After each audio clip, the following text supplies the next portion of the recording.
you got a new property today, where would you start and why? How does a newbie get started on the right path? Well, see, it's all about, you got to have beds. You better be basically making the maze concept, breaking up all the food plots so you can't see. Most properties, and guys, I've been to all these properties where most people have been working on for years. The best properties I've ever been on is only about 30% of its potential. Think about these statements, okay? The average property is not at 10% of its potential. So you go just buy a property. I don't care how awesome you think it is still not at 10% of its potential. I can make a ton of bedding in there. I can break up food plots, make travel corridors, make them not see everything.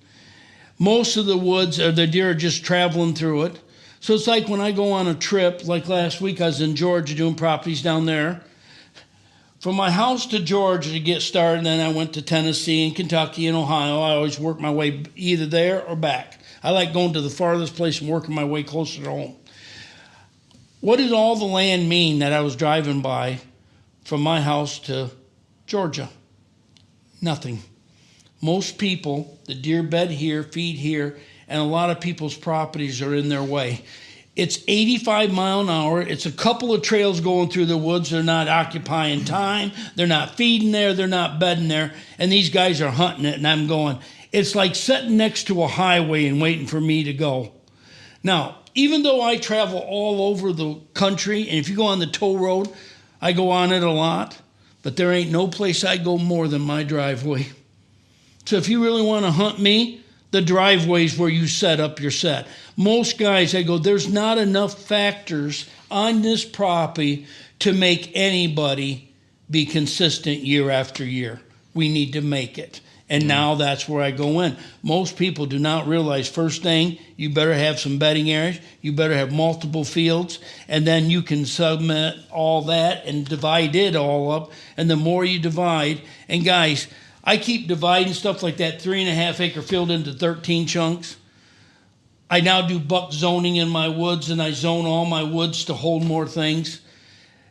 The more I split my property, the more I break every rule that everybody says you can't do. How big of a zone does a buck I like need? to use my property. They're all different depending on the lay of the land. But my property is only 23 acres of woods, and I have it broken into 24 zones. So they're not even an acre in size. Yeah. So do you think it's more, this is kind of off our list here, but do you think it's more they just out of sight, out of mind type stuff? That's what it is. They want to see if you give a big buck an open woods and one big ridge on top, he tries to defend that from any other big buck. No different than a doe group will bed in open woods. She has a huge zone that she's staying. Now, if a river goes through the property, deer don't run across the river to chase the other deer.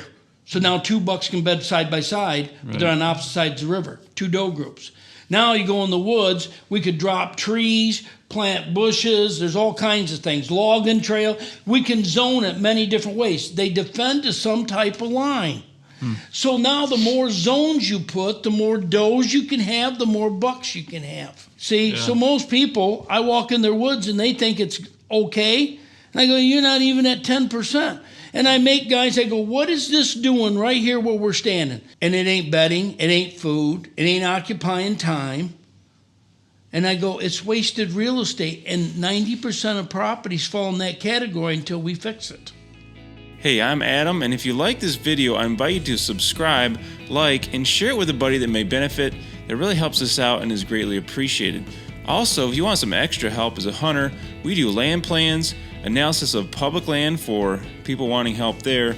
Also, we have a weekend workshop for tools and mindsets to really just take it to the next level and be a more consistent hunter. And also the first hunter aptitude test on the market. A lot of really helpful stuff. Check those out below, and I'll see you on the next Deer IQ video.